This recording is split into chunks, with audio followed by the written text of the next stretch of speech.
Dans le but d'assainir l'air à Londres, la ville a une nouvelle campagne exhortant les conducteurs de voitures d'éteindre leurs moteurs lorsqu'ils ne roulent pas. Notre journaliste a parlé avec quelques bénévoles qui participent à ce programme novateur. Vous êtes la clé pour nettoyer l'air. C'est ce que les bénévoles comme Sarah essaient de dire à tout le monde à Londres. Sarah travaillait dans une banque où elle a géré des projets de financement pendant plus de 25 ans. Après sa retraite, elle s'est jointe au projet Making for Change avec d'autres collègues qui mesurent la qualité de l'air dans toute la ville. Les résidents ont installé les tubes pour mesurer les polluants sur une période d'1 an. Nous avons mesuré les niveaux sur les balcons, au 35e étage d'un gratte-ciel, dans un sous-sol et au niveau de la rue. Ce que nous avons découvert, c'est que le niveau de dioxyde de carbone au niveau de la rue était 2 ou 3 fois plus élevé que les normes de santé établies par l'Union européenne. Cette année, Sarah et les 10 autres bénévoles sont allés au front pour combattre la pollution de l'air à Londres. Dans les rues de la ville, ils demandent aux conducteurs de couper leur moteur lorsqu'ils ne roulent pas. La campagne est soutenue par les autorités locales du Square Mile.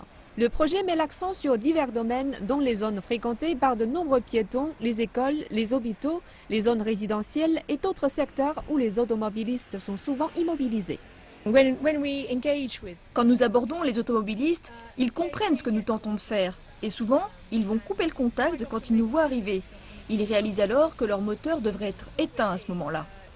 Les dernières études montrent que des nanoparticules toxiques présentes dans la pollution de l'air ont été découvertes dans les cerveaux d'humains en quantité abondante. Cela peut être un facteur de risque environnemental potentiellement très important pour la maladie d'Alzheimer. Les véhicules stationnés avec leur moteur en marche sont une source inutile de pollution. Ils émettent des polluants comme le dioxyde d'azote et des particules nocives qui sont liées à l'asthme, aux maladies cardiaques, à la bronchite chronique et au cancer.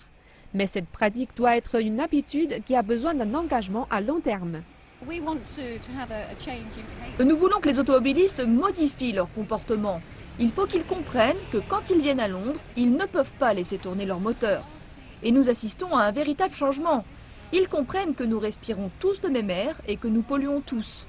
Ils comprennent que nous pouvons tous faire quelque chose, que c'est assez facile et que cela n'a pas un grand impact. Londres a connu une grave vague de pollution atmosphérique dans le passé et ce phénomène continue de préoccuper la population encore aujourd'hui. Éteindre le moteur d'un véhicule stationné est vraiment une petite chose, mais convaincre tout le monde d'emboîter le pas n'est pas facile. Cependant, avec la sensibilisation croissante du public sur les dangers de la pollution de l'air, les bénévoles espèrent que leurs efforts vont produire de réels changements.